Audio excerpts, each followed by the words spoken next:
Olá pessoal, tudo bem com vocês? A paz do Senhor. Aqui quem vos fala é o irmão César Cristóvão, sou presidente da Escola Teológica do Avivamento. Estamos aqui hoje para entrevistar o homem de Deus, pastor Alex Silva de São Paulo.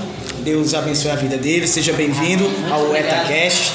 Muito obrigado, é uma honra estar aqui com vocês, dando também essa entrevista que eu acredito que vai ser muito importante e especial. Amém, glória a Deus. Pastor, o que você achou do primeiro dia do congresso? Olha, foi um dia muito impactante. Eu falei até com o pastor Elias. Pastor Elias, por ser um culto feito ao ar livre, a gente tem uma expectativa de que o povo fique bem disperso, né? E não foi o que aconteceu. O povo estava bem ligado, né? O povo estava bem conectado ao evento. Então foi muito bom, foi muito impactante.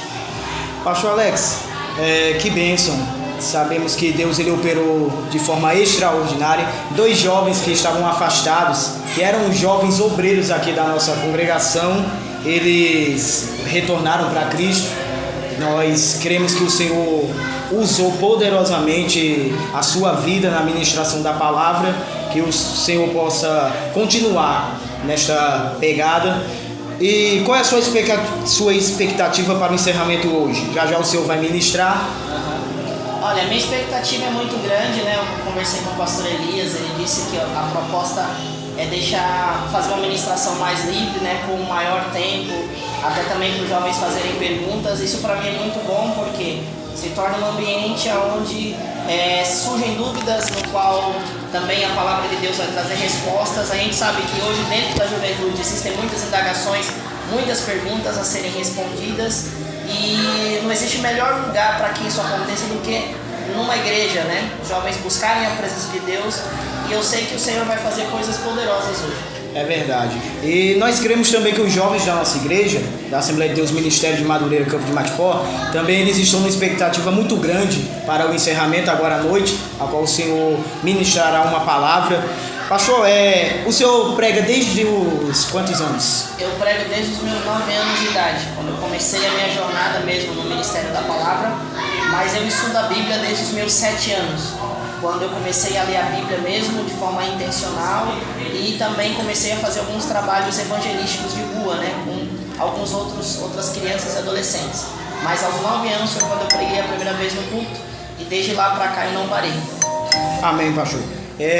Eu tenho lhe acompanhado no Instagram já faz um tempo e tenho visto que o senhor anda com muitos pregadores, como o pastor Samuel Procópio, pastor Júnior Trovão, pastor Renan Lopes. Vocês estavam numa conferência na Angola, não é isso? Isso mesmo. Eu estava acompanhando uma live que vocês fizeram. Uma live que vocês fizeram e Deus falou tremendamente, usando cada um de vocês com uma porção da palavra. Sim. E muitos dos nossos jovens aqui da Assembleia de Deus, Ministério de Madureira, Campo de Matipó, são jovens pregadores.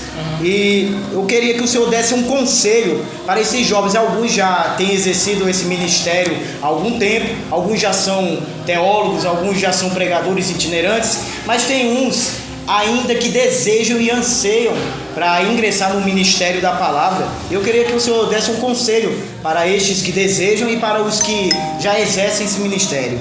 Olha, eu sempre aconselho jovens do Brasil e do mundo inteiro que têm um desejo ardente pelo ministério da palavra. Eu sempre digo, um jovem ele precisa amar a palavra de Deus. Um jovem pregador ele precisa amar a palavra de Deus. Ele precisa ser fiel à palavra de Deus.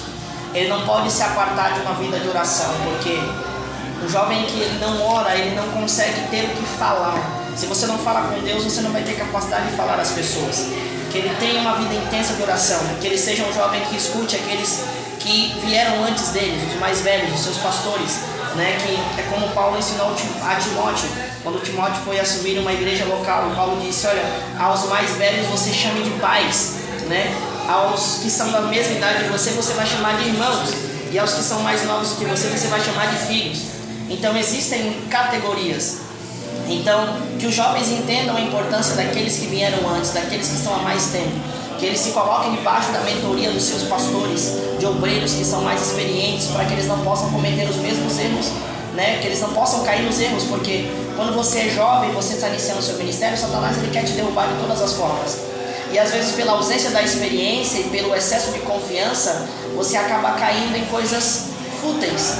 Aqueles que são mais experientes já passaram por esse caminho e eles vão ter orientação para poder te dar.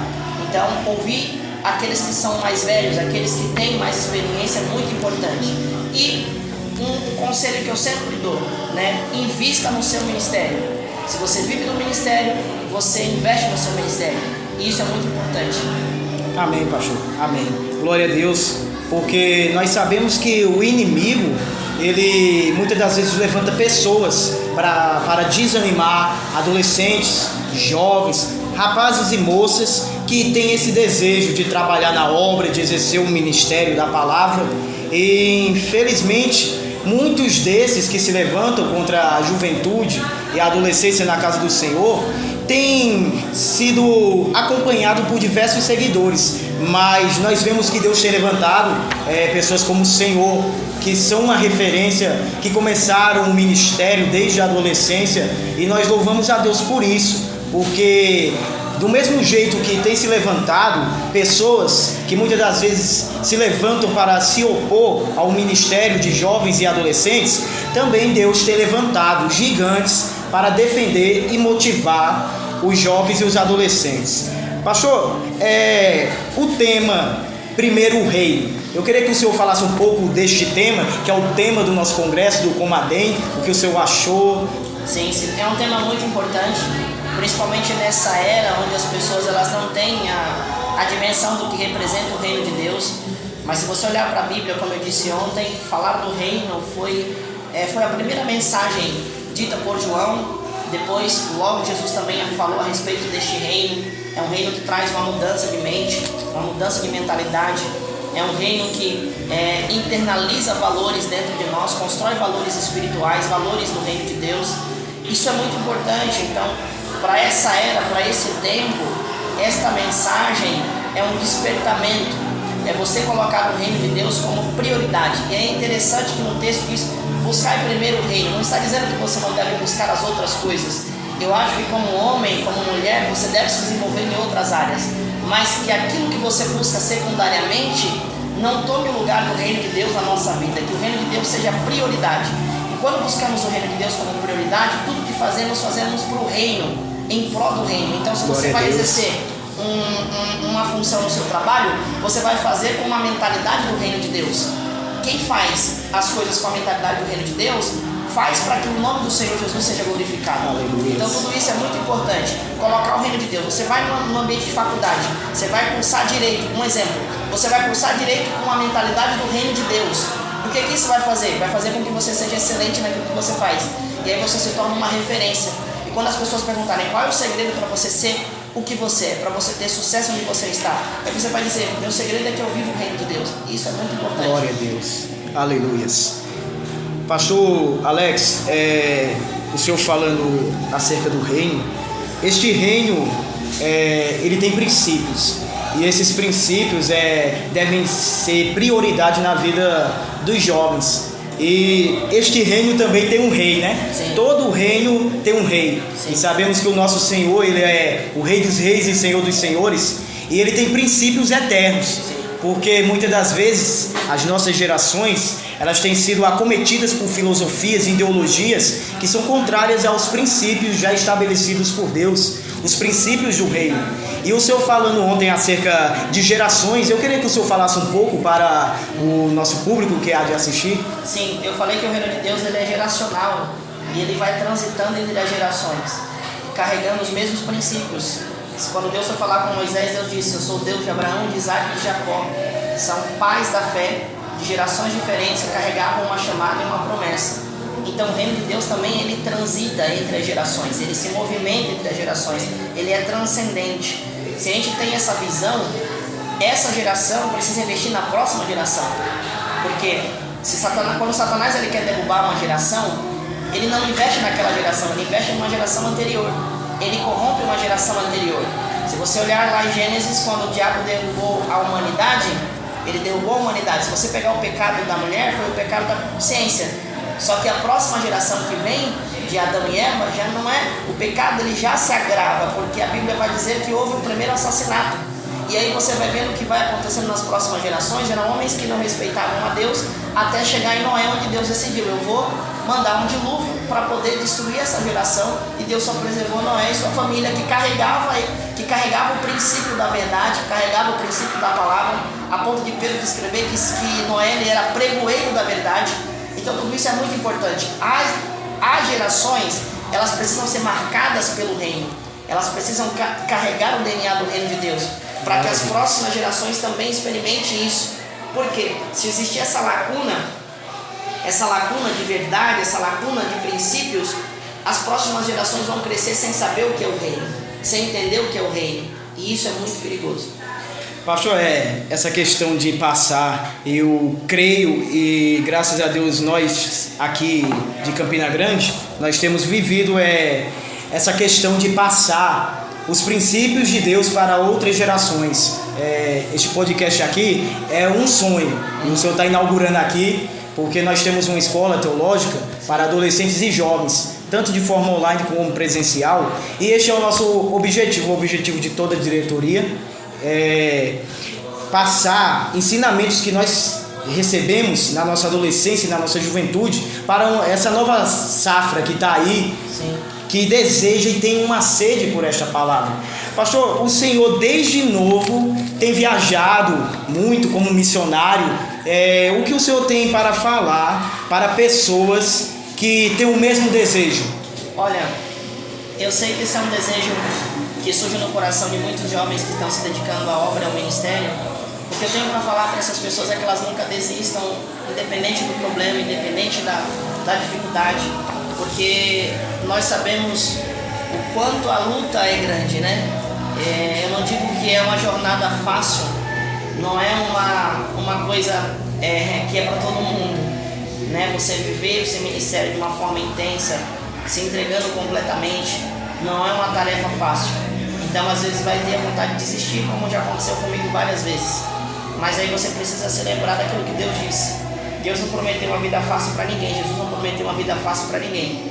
Muito pelo contrário, Jesus falou: você quer fazer isso, você quer viver disso, você vai ter dificuldades, você vai ter oposições, você vai ter levantes, mas diante disso, creia, porque eu já venci.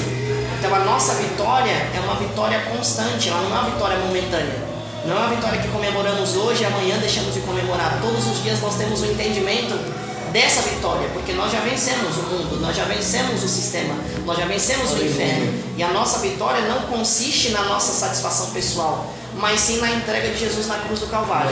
Então o pregador que vive do ministério tem que entender que ele carrega a cruz todos os dias. Todo dia ele levanta com essa missão de fazer com que o evangelho seja semeado no coração das pessoas.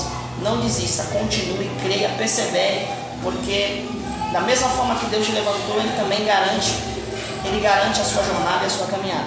Amém, glória a Deus. Estamos chegando nas últimas perguntas para encerrarmos esse podcast. Mas, pastor Alex, o senhor falando sobre essa questão de perseguições, de sofrimentos, que todo vocacionado por Deus, ele passa por isso. Sim. Se ele não passar por isso, tem alguma coisa errada. A gente costuma dizer isso muito aqui no Nordeste. Sim. Se você não passa por lutas e perseguições, é porque tem alguma coisa errada. Mas se você passa por tais perseguições, por tais aflições, é porque Deus tem um mistério com a sua vida. Sim. Então, muitas das vezes as pessoas olham para homens como o Senhor, que ministram a palavra, podemos dizer, nos 4 cantos do mundo, e diz: rapaz, ali não passa por luta. Sim. Ali não passa por sofrimento, mas não sabe as lutas diárias, os bastidores, Sim. Por assim dizer, porque todo homem de Deus, toda mulher de Deus tem um bastidor, quer seja na sua casa, com sua esposa, com seus filhos. E é dentro disso, essas pessoas que acompanham, que estão conosco nos bastidores, que vê as lutas. E o Senhor é um homem que tem história, é um marco para essa geração. E falando sobre marco, eu estava vendo no seu canal no YouTube que o senhor já teve o privilégio de substituir o pastor Marco Feliciano numa pregação, quando o senhor tinha quantos anos? Eu tinha 12 anos. Como foi essa experiência? Conte para nós. Olha, esse dia foi muito marcante. Quem acompanha muito tempo esse cenário de pregadores sabe que o pastor Marco Feliciano, ele é uma referência para muita gente. E aonde o pastor Marco Feliciano ia pregar, muita gente lhe acompanhava, principalmente jovens pregadores que se inspiraram no ministério do pastor Marco Feliciano. E ele estava fazendo uma maratona de pregação na Missão Mundial Graça e Paz, a igreja que era pastoreada na época pelo saudoso Bispo Paulo Moura, um grande homem de Deus. E eu fui para este culto, e quando eu cheguei lá, o pastor Marco, ele não foi, ele teve um problema de saúde. Ele estava em São Paulo, mas ele teve um problema de saúde, ele não conseguiu ir. E aí, naquele momento, o bispo me chamou, ele não sabia quem eu era, ele não sabia da minha história, ele não olhou também pela minha aparência, porque era um menino. Ele chegou e me chamou, e aí ele falou: você vai pregar hoje, prepara uma palavra. E aí foi uma oportunidade que Deus me deu, e aquela mensagem foi uma mensagem que percorreu o mundo inteiro, né? Então foi um momento muito marcante para mim, né? Para o meu ministério. Ali também era uma forma de Deus falar comigo que Ele estava me colocando nos lugares que Ele queria me colocar. Então aquilo para mim foi uma experiência muito profunda. Glória a Deus, pastor. O senhor falando aí, eu só me lembro de Jeremias. O profeta Jeremias, sabemos que ele era filho do sacerdote Ilquias, que foi um dos que encontrou a lei, né? E entregou a Safã, e ele leu para Josias no tempo daquela reforma, como a narrativa bíblica nos conta. E o Senhor é um Jeremias que o Senhor levantou nesta geração, assim como muitos homens, como o pastor Marco Feliciano, que marcou gerações, marcou a sua geração e continua sendo uma referência até os dias de hoje. E pastor, é a primeira vez que o senhor vem no estado da Paraíba? É a primeira vez, acredita? Estou 21 anos nessa jornada. Eu já tive alguns convites para vir para cá, mas sempre não casava com as datas, né? Sempre eu tinha um compromisso em outro lugar, então nunca deu certo para estar aqui. E eu também fiquei 5 anos sem exercer o ministério da itinerância, porque eu me dediquei ao ministério pastoral local, né? Auxiliando lá na minha igreja como pastor auxiliar. Então eu fechei a minha agenda também, retornei agora, no começo do ano. Então é a primeira vez que eu venho aqui. E o que o senhor está achando de Campina Grande? Olha, é uma cidade muito bonita, né? Aqui, principalmente nessa igreja, eu percebi um pessoal bastante receptivo, pessoas bastante amorosas, bastante carinhosas. Não é todo lugar que você vai que você tem recepções assim, né? E é uma coisa também que quem quer viver o ministério precisa entender que não é todo lugar você vai ser recebido da mesma forma. Tem lugar que você é recebido com muito carinho, tem lugar que as pessoas praticamente a sensação que você tem é que elas não querem que você esteja lá. Mas o que eu carrego daqui da Paraíba é de pessoas amorosas, pessoas receptivas, né? Pessoas calorosas. Como é no Nordeste, né? No Nordeste ele é assim, as pessoas elas sabem receber. Então eu fiquei muito feliz e, se Deus quiser, pretendo voltar mais vezes aqui. Amém. Glória a Deus. 3 perguntas rápidas para encerrarmos, para subirmos para dar lugar. Sim. Porque os jovens, a chama já está acesa lá em cima, a gente está escutando. Eu vou falar uma palavra e o senhor responde. Um livro. A Bíblia. Uma referência no ministério. Meu pastor, apóstolo Carroberto. Amém. Glória a Deus. Um pregador. Bispo T.D. Jakes. Ele é da onde? Estados Unidos. Uau. Tem muitos pregadores, né? É difícil falar, mas assim, um pregador que eu gosto muito de ouvir, além do meu pastor, é o Bispo T.D. Jakes. Amém. Glória a Deus. Pastor Alex, que Deus possa continuar te abençoando. Amém. Lembre-se de mim nas suas orações, irmão César Cristóvão. Saiba que eu e uma geração inteira de homens e mulheres, jovens e adolescentes, estaremos intercedendo pela sua vida. E nós esperamos e desejamos que o Senhor volte mais vezes para cultuar conosco, tá certo? Amém. Que Deus abençoe. Obrigado por participar deste podcast, tá certo? Amém. Eu agradeço. Sim, pode. Eu agradeço pela pode falar. entrevista. Muito obrigado, jovens. Muito obrigado, irmão Cristóvão. Deus abençoe sua vida, seu ministério. Que você continue nessa sua jornada aí, mentoreando essa juventude. Eu sei que o reino de Deus precisa de pessoas como você, com essa disposição, com essa entrega. E que Deus possa te fortalecer sempre. E que esse ministério cresça e flua cada vez mais. É o meu desejo. Amém. Glória a Deus. Deus abençoe você que... Tchau, gente. Você vai postar no YouTube, né? Com certeza. Dá o like, comenta, tá? E compartilha essa entrevista. Se inscreva no canal do pastor também. Também se inscreve lá no meu canal, hein? Deus abençoe. Deus abençoe. Pronto, glória a Deus.